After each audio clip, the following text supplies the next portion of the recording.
नमस्कार साथियों, मैं अर्पिता शर्मा आपकी इंग्लिश टीचर। और स्टूडेंट्स, हम पढ़ रहे थे आपकी बुक बिहाइव का 4th चैप्टर जिसका नाम है अ ट्रूली ब्यूटीफुल माइंड। जैसा कि स्टूडेंट्स आप जानते हैं, इस चैप्टर में हम पढ़ रहे हैं द ग्रेट अल्बर्ट आइंस्टाइन के बारे में। तो चलिए फटाफट से जानते हैं कि आखिर इस पार्ट में आप क्या पढ़ने वाले हैं स्टूडेंट्स। तो आप जानने वाले हैं द थ्योरी ऑफ रिलेटिविटी, यानी कि अल्बर्ट आइंस्टाइन के सबसे महान, सबसे प्रसिद्ध, फेमस काम के बारे में, जो कि है सापेक्षता का सिद्धांत। तो इसी के बारे में आप यहाँ इस पार्ट में जानने वाले हैं। तो चलिए शुरू करते हैं। देखिए, Einstein was highly gifted in mathematics. अब आइंस्टाइन जो थे स्टूडेंट्स, वो अत्यधिक गिफ्टेड थे, यानी कि प्रतिभाशाली थे मैथ्स के अंदर। मैथ्स उन्हें शुरू से ही अच्छी लगती थी और उन्हें आती भी थी। एंड इंटरेस्टेड इन फिजिक्स, और स्टूडेंट्स वे रुचि रखते थे किसके अंदर? फिजिक्स के अंदर, यानी कि भौतिक विज्ञान के अंदर। एंड आफ्टर फिनिशिंग स्कूल, और स्कूल को समाप्त करने के बाद, यानी कि स्कूल की पढ़ाई पूरी करने के बाद, ही decided to study at a university in Zurich. उन्होंने तय किया, उन्होंने फैसला किया पढ़ाई करने का। कहां पर? ज्यूरिच के एक विश्वविद्यालय में। क्या डिसाइड किया उन्होंने? अपने स्कूल को समाप्त करने के बाद उन्होंने डिसाइड किया कि अब वो अपनी आगे की जो पढ़ाई है वो कौन से विश्वविद्यालय में करेंगे? वो करेंगे ज्यूरिच के एक विश्वविद्यालय में।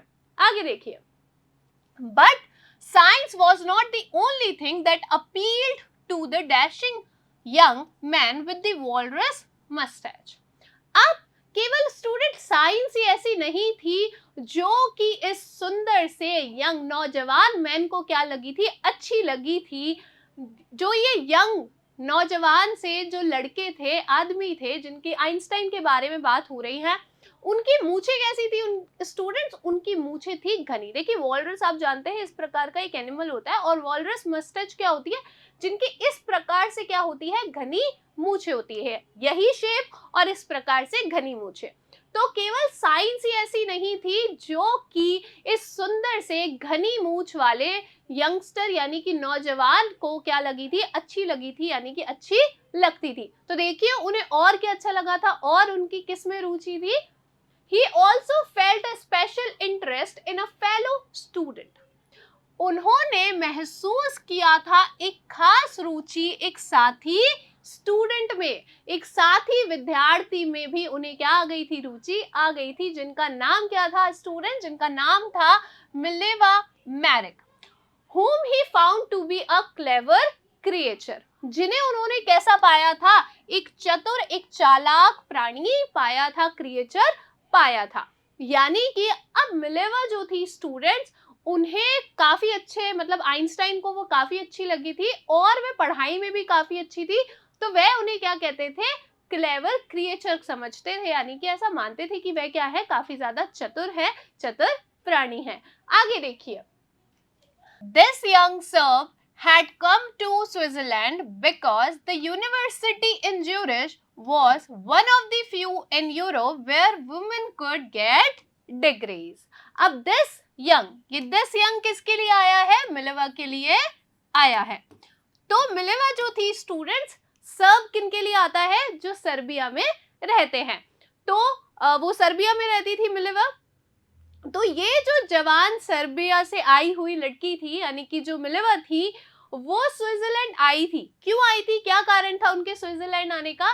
बिकॉज, क्योंकि जो ज्यूरिच की यूनिवर्सिटी थी, यानी कि विश्वविद्यालय था, was one of the few in Europe, वो यूरोप के कुछ ही विश्वविद्यालयों में से था जहां पर जो औरतें थी वो क्या कर सकती थी? स्टूडेंट डिग्री ले सकती थी। यानी कि यूरोप में हर यूनिवर्सिटी ऐसी नहीं थी जहाँ पे वुमेन्स को इजीली डिग्री मिल जाए। ज्यूरिच में ये जो यूनिवर्सिटी थी, यहाँ पर औरतों को क्या मिल जाती थी? डिग्रीज मिल जाती थी। इसीलिए वो कहाँ पर आई थी? यहाँ पर आई थी, स्विट्जरलैंड आई थी। Einstein saw in her an ally against the Philistines. और स्टूडेंट्स, आइंस्टाइन जो थे, उन्होंने मिलेवा में क्या देखा था? एक मित्र देखा था। किन के विरुद्ध? फिलिस्टाइंस के विरुद्ध। अब फिलिस्टाइंस क्या होते हैं? पहले ये ध्यान से समझिए। फिलिस्टाइंस स्टूडेंट वो लोग होते हैं जिनको लिटरेचर, आर्ट, म्यूजिक में इतनी ज्यादा रुचि नहीं होती है, इंटरेस्ट नहीं होता है, और उन्हें लगता है कि ये सब क्या है, ये सब वेस्ट है। अब पहले के जमाने में तो और भी ज्यादा चलता था, अभी तो लिटरेचर, म्यूजिक और आर्ट वगैरह जो है आप सब्जेक्ट ले सकते हो, लोग उतना ही रिस्पेक्ट करते हैं, लेकिन पहले ऐसा नहीं होता था। पहले मैथ, साइंस, फिजिक्स ये सब्जेक्ट जो थे इन्हें ज्यादा अच्छा माना जाता था। तो क्योंकि जो आइंस्टाइन थे वो तो खुले विचारों के थे, खुद भी लिबरल थे, इसीलिए वो स्विट्जरलैंड आए थे। तो वहां पर भी उन्हें बहुत सारे ऐसे लोग मिले थे, स्टूडेंट्स, कि उन्होंने क्या पाया था, सिर्फ मिलेविया के अंदर ही एक मित्र पाया था, किन के विरुद्ध, इन फिलिस्टाइंस के विरुद्ध। अब फिलिस्टाइंस को आप क्या कह सकते हो, अगर हम कुछ शब्दों में इनको वर्णन करें तो क्या बोल सकते हैं, हम संकुचित विचार वाले बोल सकते हैं, जिनके विचार क्या होते हैं, काफी छोटे होते हैं। Those people in his family, अब ये जो लोग थे वो कौन थे, फिलिस्टाइंस, उनके लिए कौन थे आइंस्टाइन के लिए, तो वो लोग जो कि उनके परिवार में थे, and at the university with whom he was constantly at odds। और स्टूडेंट्स, आइंस्टाइन के लिए वह लोग कौन थे, संकुचित विचार वाले कौन थे, तो उनके परिवार के वह लोग और यूनिवर्सिटी के वह लोग जिनसे निरंतर उनका क्या रहता था, मतभेद रहता था। अक्सर ही जो आइंस्टाइन थे उनके मतभेद हो जाते थे ऐसे लोगों से जो क्या होते थे, संकुचित विचार वाले होते थे। तो उनके परिवार में और यूनिवर्सिटी में भी ऐसे कुछ लोग थे जिनसे लगातार उनका निरंतर क्या रहता था, मतभेद रहता था। इन सब के बीच में उनको क्या मिल गई थी, एक मित्र मिल गई थी।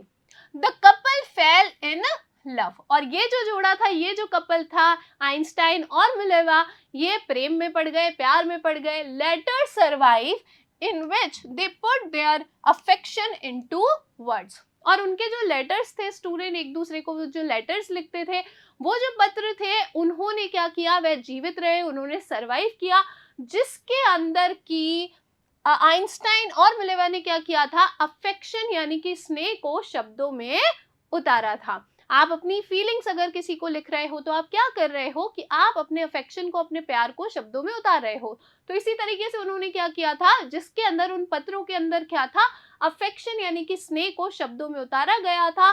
मिक्सिंग साइंस विद टेंडरनेस, किसका मिश्रण करते हुए, साइंस का मिश्रण स्नेहशीलता के साथ में करते हुए। यानी कि स्टूडेंट, जो आइंस्टाइन और मिलेवा थी वो क्या करते थे, दोनों ही आपको पता है काफी ज्यादा इंटेलिजेंट थे, दोनों के ही इंटरेस्ट सेम थे, तो दोनों ही साइंस की बात भी करते थे, अपने रिश्ते की बात भी करते थे। तो ये जो लेटर्स थे इसमें स्नेह था, साथ ही साथ में क्या था, साइंस का मिश्रण हुआ था, किसके साथ में, स्नेहशीलता के साथ में। हार्ड वर्ड्स को रिवाइज करेंगे स्टूडेंट्स। कॉन्स्टेंटली यानी निरंतर, ऑड्स यानी मतभेद, सर्वाइव यानी जीवित रहना, अफेक्शन यानी कि स्नेह, मिक्सिंग यानी मिश्रण, टेंडरनेस यानी कि स्नेहशीलता। आगे देखिए, रोट आइंस्टाइन, अब आइंस्टाइन का एक लेटर था, उसमें उन्होंने लिखा था, देखिए क्या लिखा था, how happy and proud I shall be when we both have brought our work on relativity to a victorious conclusion. अब देखिए आइंस्टाइन यहाँ पे उन्होंने लेटर में क्या लिखा था, आइंस्टाइन ने लिखा था स्टूडेंट्स कि कितना खुश और गर्व से मैं महसूस करूंगा जब हम दोनों का जो काम है, किसके ऊपर, रिलेटिविटी के, वो एक थ्योरी पर काम कर रहे थे, एक सिद्धांत पर काम कर रहे थे, किसके, सापेक्षता का जो सिद्धांत था उसके ऊपर।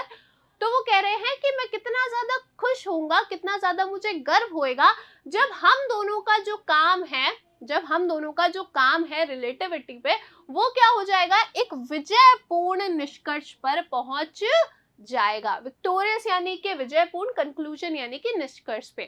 अब देखिए यहाँ पे रिलेटिविटी का मतलब क्या है, देखिए इसके दो मतलब है। वो कह रहे हैं, एक तो रिलेटिविटी यानी कि उन दोनों का जो रिश्ता है, और किसी भी रिश्ते का, ये जो ऐसे कपल होते हैं इनके रिश्ते का कंक्लूजन क्या होता है, निष्कर्ष क्या होता है, कि जब वो दोनों क्या कर ले, शादी कर ले। ठीक है, तो यहाँ पर आप देखोगे तो साइंस के बारे में भी बात हुई है और पर्सनल लाइफ के भी बारे में भी बात हुई है। तो यहाँ पर रिलेटिविटी के बारे में आप आगे पढ़ने ही वाले हो, सापेक्षता का सिद्धांत क्या है ये सब आप जानने ही वाले हो। तो यहाँ पर उनका दोनों से ही मतलब था कि उन जो काम वो कर रहे थे उसके बारे में भी वो बात कर रहे थे, और उनका जो कंक्लूजन किसी भी कपल जोड़े का होता है मैरिज का, वो उसके बारे में भी बात कर रहे थे। हार्ड वर्ड रिवाइज करेंगे, ब्रॉड यानी लाना, रिलेटिविटी यानी सापेक्षता, विक्टोरियस यानी कि विजयपूर्ण, कंक्लूजन यानी कि निष्कर्ष। आगे देखिए स्टूडेंट्स, वो क्या कहते हैं, when you with a nice girl for 2 hours, वो कहते हैं स्टूडेंट कि जब आप एक अच्छी लड़की के साथ में 2 घंटे बैठते हैं, इट सीम्स लाइक 2 मिनट्स, तो ये कैसा प्रतीत होता है? ये 2 मिनट जैसा प्रतीत होता है। अब जैसे कि मानिए आप किसी एक ऐसे इंसान के साथ में बैठे हैं जो आपको अच्छा लगता है, जो आपसे अच्छी बातें करता है, वो कोई भी हो सकता है, चाहे हम हमारे घर वालों के साथ हो तो भी ये बात अप्लाई होती है कि जब आप किसी एक अच्छी लड़की के साथ में बैठे हैं तो 2 घंटे भी कैसे लगेंगे? 2 मिनट जैसे लगेंगे कि अरे इतना जल्दी टाइम बीत गया, ऐसा लगेगा कि अभी तो बस 2 ही मिनट हुए, पता ही नहीं चलता कि 2 घंटे हो गए।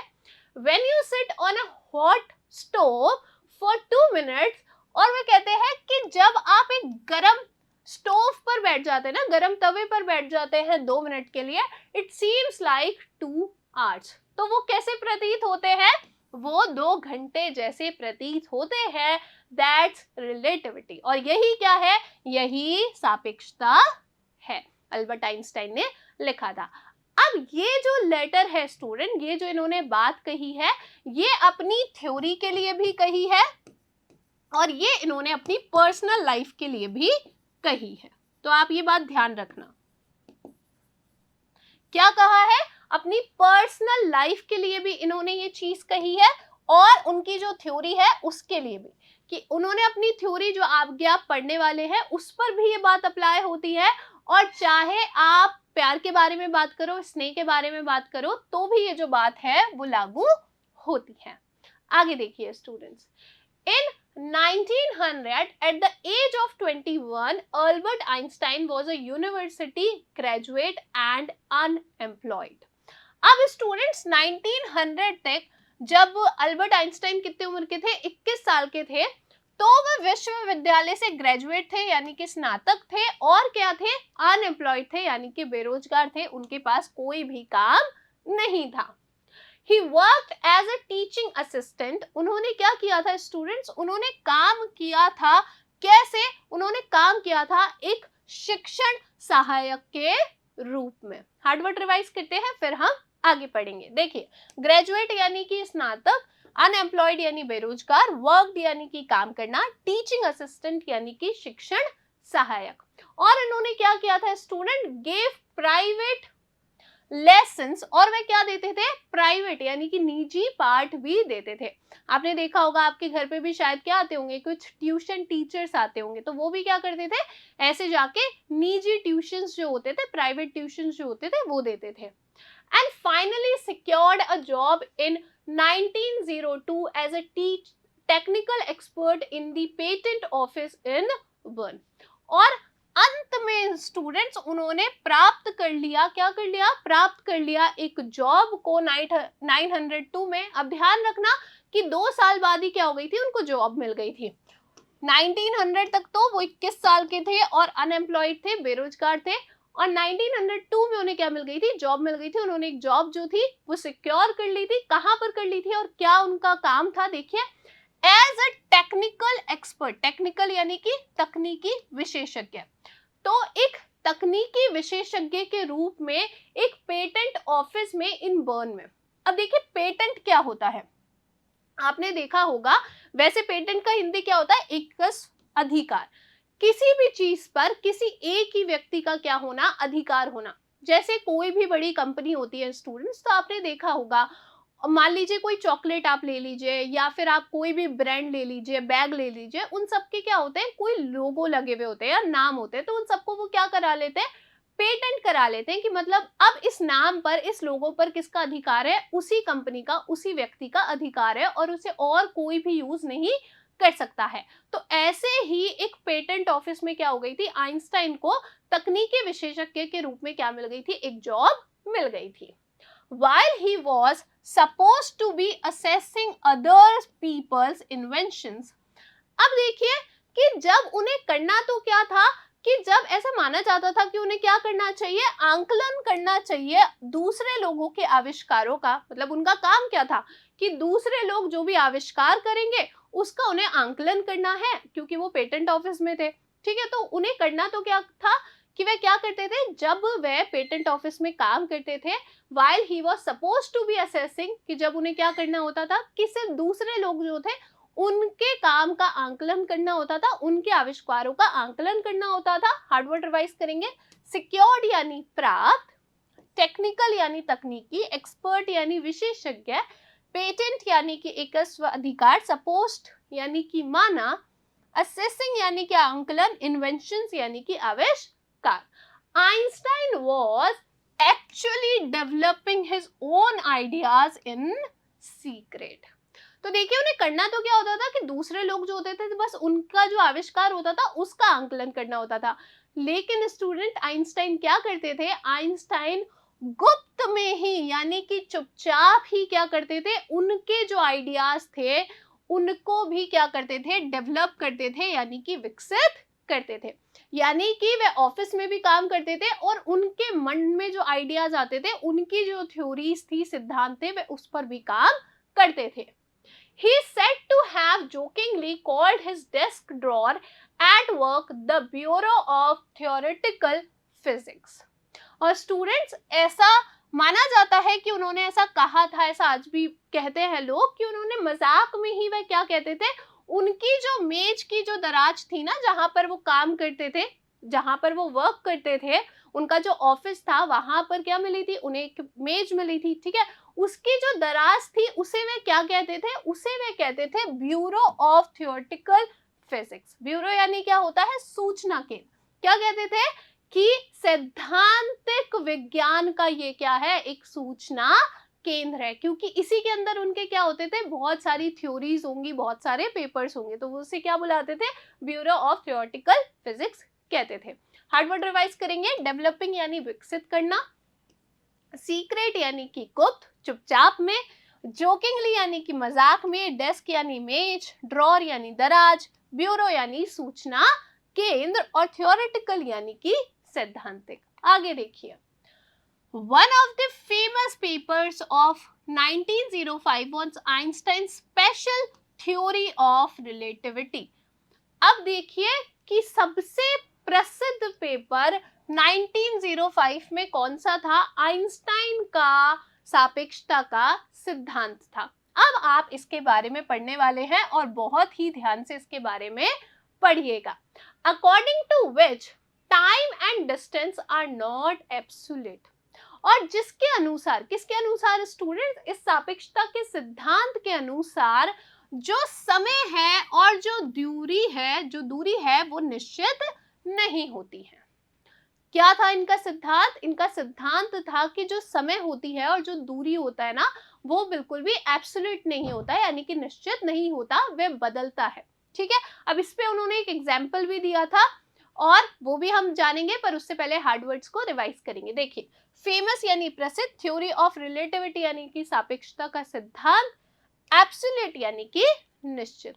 देखिए, Indeed two perfectly accurate clocks will not continue to show the same time if they come together again after a journey if one of them has been moving very fast relative to the other।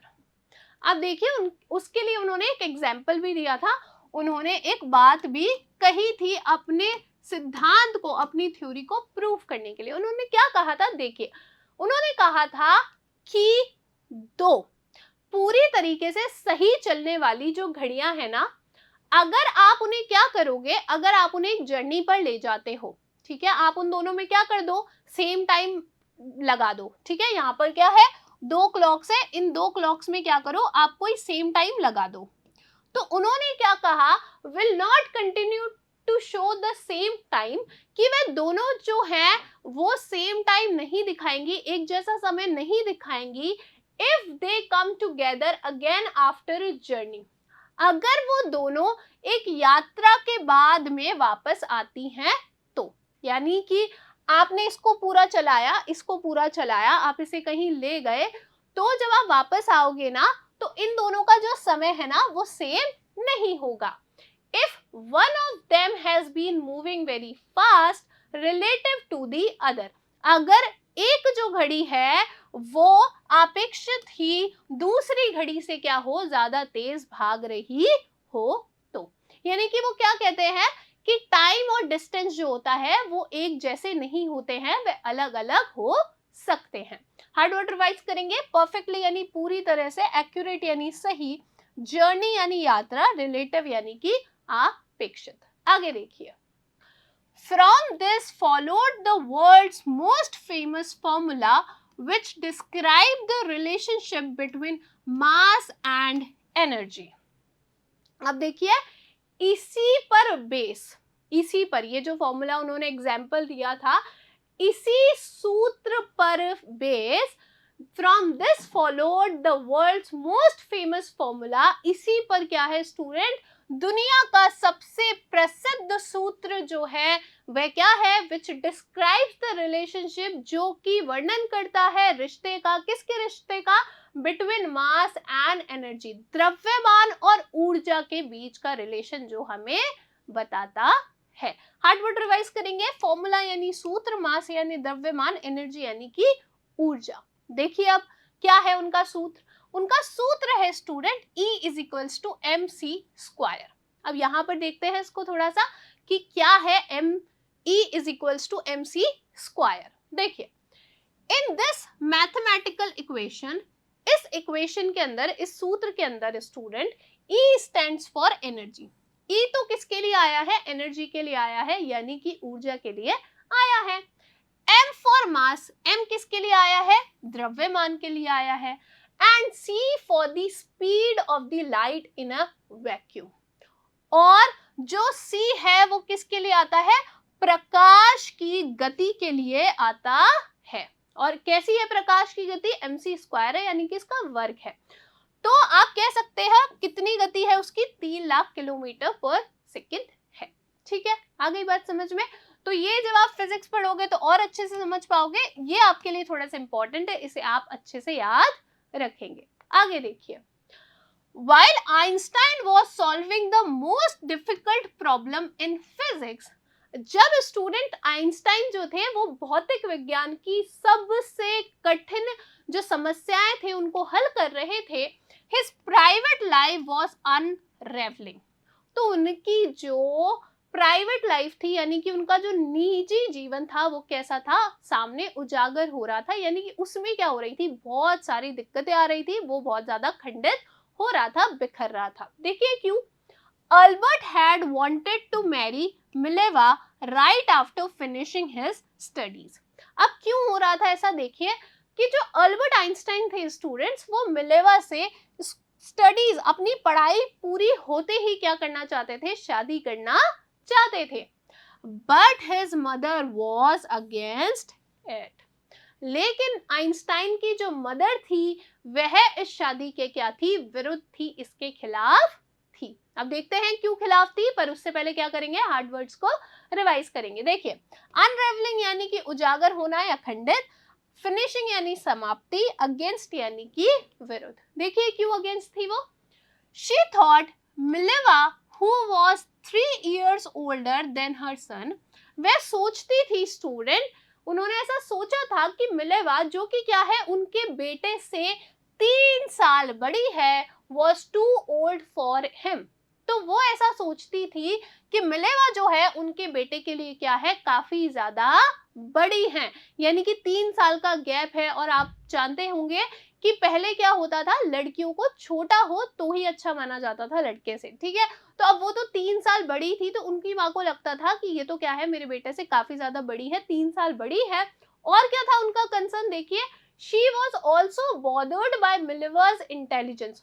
और क्या थी student, Albert Einstein की जो mother थी वह Mileva की जो बुद्धिमत्ता थी उससे भी परेशान थी। बॉर्डर्ड यानी कि परेशान, इंटेलिजेंस यानी कि बुद्धिमत्ता, कि आपको पता ही है मिलेवा भी क्या थी, काफी ज्यादा इंटेलिजेंट थी। तो आइंस्टाइन की जो मदर थी वो 2 चीजों को लेकर परेशान थी, पहले तो कि मिलेवा जो है उनके बेटे से 3 साल बड़ी है, और दूसरी बात कि ये क्या है, काफी ज्यादा इंटेलिजेंट भी थी। She is a book like you, his mother said, उन्होंने अपने बेटे से कहा था स्टूडेंट, क्या कहा था, कि वह क्या है, तुम्हारी तरह ही एक किताब है, क्योंकि वह भी क्या थी, काफी ज्यादा इंटेलिजेंट थी मिलेवा भी। Einstein put the wedding of, और फिर आइंस्टाइन ने क्या किया, वेडिंग को ऑफ कर दिया, यानी कि खत्म कर दिया। उन्होंने उस टाइम क्या नहीं करी, शादी नहीं करी, जबकि वो करना चाहते थे। हार्ड वर्ड रिवाइज करेंगे, बॉदर्ड यानी कि परेशान, इंटेलिजेंस यानी कि बुद्धिमत्ता। आगे देखिए, the pair finally married in January 1903। अब ये जो जोड़ा था, ये जो पेयर था यानी कि आइंस्टाइन और मिलेवा, इन्होंने अंत में क्या कर ली, 1903 जनवरी में क्या कर ली, शादी कर ली। एंड हैड 2 सन्स, और उनके क्या थे, 2 पुत्र भी थे, 2 बेटे भी थे। But a few years later, लेकिन कुछ ही सालों बाद, द मैरिज फॉल्टर्ड। मैरिज क्या हो गई, उनकी जो शादी थी वह कमजोर पड़ गई, यानी कि उसमें दिक्कतें शुरू हो गई। अब देखिए क्या दिक्कतें थी।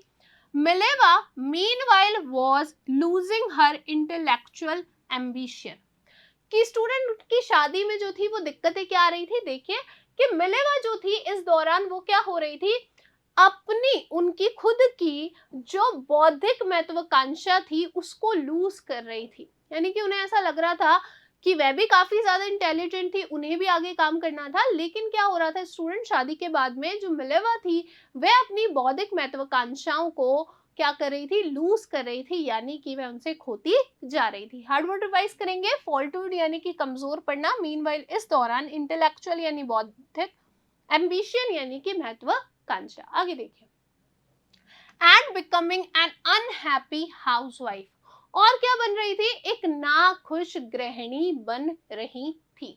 यानी कि क्या हो रहा था, जब इन दोनों की शादी हो गई थी, आइंस्टाइन और मिलेवा की, तो क्या हो रहा था इन स्टूडेंट्स की, ऐसा जर्नली पहले के टाइम पे ज्यादा होता था कि औरतों को क्या करना पड़ता था, घर संभालना पड़ता था। तो उनके जो एम्बिशंस होते थे, महत्वाकांक्षाएं होती थी, उनके जो एम होते थे, गोल होते थे, वो सब पीछे छूट जाते थे, ठीक है। और उन्हें क्या करना पड़ता था, घर का ध्यान रखना पड़ता था, एक अच्छी गृहिणी बनना पड़ता था, हाउसवाइफ बनना पड़ता था। तो इसी कारण से क्या हो रहा था कि मिलेवा क्या हो रहा था, उनका जो बौद्धिक महत्वाकांक्षा थी वो सब पीछे छूट रही थी, और वे क्या बनती जा रही थी, एक नाखुश हाउसवाइफ गृहिणी बनती जा रही थी। After years of constant fighting, और लगातार निरंतर लड़ाई के बाद में, यानी कि सालों साल क्या हो रही थी, उनकी बस लड़ाइयां ही होती जा रही थी, वह लड़ाई करते रहते थे। तो after years of constant fighting, यानी कि लगातार निरंतर लड़ाइयों के कुछ सालों बाद में, द कपल फाइनली डिवोर्स्ड इन 1919। तो वह कपल क्या हो गया स्टूडेंट, कि उस जोड़े ने अंत क्या कर लिया, 1990 में तलाक ले लिया, वो दोनों अलग हो गए। Einstein married his cousin Elsa the same year, और आइंस्टाइन ने क्या किया स्टूडेंट, आइंस्टाइन ने जो उनकी कजन थी, खुद की कजन थी एल्सा, उससे उसी साल क्या कर ली, शादी कर ली। हार्ड वर्ड रिवाइज करेंगे, अनहैप्पी यानी नाखुश, हाउसवाइफ यानी गृहिणी, कांस्टेंट सतत या निरंतर, फाइटिंग यानी लड़ाई, डिवोर्स यानी कि तलाक।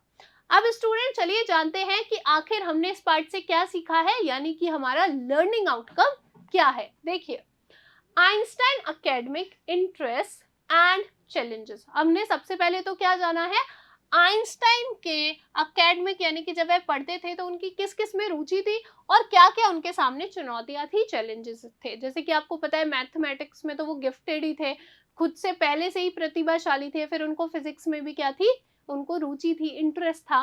और उनके चैलेंजेस क्या थे, कि जहां वो पढ़ना चाह रहे थे वहां वो नहीं पढ़ पा रहे थे, इसलिए वो कहाँ गए थे, फिर स्विट्जरलैंड आ गए थे। फिर देखिए significance of the theory of relativity, और ये तो है ही कि उनका जो सापेक्षता का सिद्धांत है उसकी कितनी ज्यादा इंपॉर्टेंस है, कितना ज्यादा वो जरूरी है। बहुत सारे साइंटिस्ट जो हैं उनकी काफी ज्यादा हेल्प हुई है इस थ्योरी के बाद में। अब स्टूडेंट करेंगे कुछ असेसमेंट क्वेश्चन, जिनको पहले डिस्कस करेंगे और उनका सही आंसर निकालेंगे। पहला सवाल देखिए, in which subjects was Einstein gifted and interested, कौन से विषयों में आइंस्टाइन जो थे स्टूडेंट वो गिफ्टेड थे यानी कि प्रतिभाशाली थे, और इंटरेस्टेड थे यानी कि रुचि रखते थे। आपके ऑप्शन है, option A English and history, B mathematics and physics, C mathematics and biology, D English and biology. तो ये तो बहुत ही आसान सवाल है स्टूडेंट्स आपके लिए, लेकिन काफी ज्यादा इंपॉर्टेंट है, तो ध्यान रखेंगे आप। आपको पता ही है ऑप्शन बी आपका क्या हो जाएगा, करेक्ट आंसर हो जाएगा। उनका इंटरेस्ट और गिफ्टेड किस में थे, वह गिफ्टेड तो थे मैथमेटिक्स में और उनका इंटरेस्ट था भौतिक विज्ञान में, फिजिक्स में। नेक्स्ट क्वेश्चन देखिए student, what did Einstein call Mileva Maric? Einstein जो थे उन्होंने मिलेवा मैरिक को क्या कहा था? आपके ऑप्शन है, option A clever creature, B silly, C a dumbo, D none. तो उन्होंने क्या कहा था स्टूडेंट? क्योंकि जो मिलेवा थी वो भी क्या थी, काफी ज्यादा इंटेलिजेंट थी, तो उन्होंने क्या कहा था, उन्होंने क्लेवर क्रिएचर कहा था, यानी कि चतुर प्राणी कहा था। नेक्स्ट क्वेश्चन देखिए student, with whom did Einstein fall in love? Einstein किसके साथ में प्यार में गिरे थे, यानी कि उन्हें किससे प्रेम हो गया था, स्नेह हो गया था? आपके ऑप्शंस है, अ गर्ल फ्रॉम म्यूनिच, एक गर्ल थी, एक लड़की थी म्यूनिच में, उससे प्यार हो गया था। बी मिलेवा मैरिक से प्यार हो गया था। See a girl from Germany, Germany की एक लड़की से प्यार हो गया था। ऑप्शन डी नन, इनमें से कोई भी नहीं। तो आपको पता ही है स्टूडेंट, काफी फेमस नाम है। ऑप्शन बी मिलेवा मैरिक से आइंस्टाइन को क्या हो गया था, प्यार हो गया था, प्रेम हो गया था। नेक्स्ट क्वेश्चन देखेंगे student, before securing a job what did Einstein do and which theory did he give to the world? Student अपने जॉब से पहले, यानी कि उनको जब जॉब नहीं मिली थी उससे पहले आइंस्टाइन ने क्या किया था और उनका कौन सा सिद्धांत है जो उन्होंने क्या किया है, संसार को दिया है, दुनिया को दिया है, जो कि बहुत ज्यादा फेमस भी है। आपके ऑप्शंस है student, option A worked as a mechanic, he gave the theory of light, उन्होंने एक मैकेनिक की तरह काम किया था और किसका सिद्धांत दिया था, लाइट का। B worked as a teaching assistant and gave private lessons, B है स्टूडेंट कि उन्होंने एक शिक्षण सहायक के रूप में काम किया था और निजी लेसन्स दिए थे। ही gave the theory of mass and energy, और उन्होंने किसकी थ्योरी दी थी, मास और एनर्जी की। सी प्लेड वायलिन, वायलिन बजाया था उन्होंने। ही इन्वेंटेड द फोन, और उन्होंने क्या किया था, फोन का आविष्कार किया था। ऑप्शन डी नन, इनमें से कोई भी नहीं। तो आपको पता ही है स्टूडेंट उन्होंने क्या किया था, उन्होंने क्या किया था, वे टीचिंग असिस्टेंट है, फिर वो प्राइवेट लेसन्स देते थे और उन्होंने थ्योरी ऑफ रिलेटिविटी दिया था, जो किसके बारे में थी, मास और एनर्जी के बारे में थी। तो ऑप्शन बी आपका क्या हो जाएगा, करेक्ट आंसर हो जाएगा। आई होप स्टूडेंट्स आपको ये पार्ट अच्छा लगा होगा और अच्छे से समझ में आया होगा। Thank you.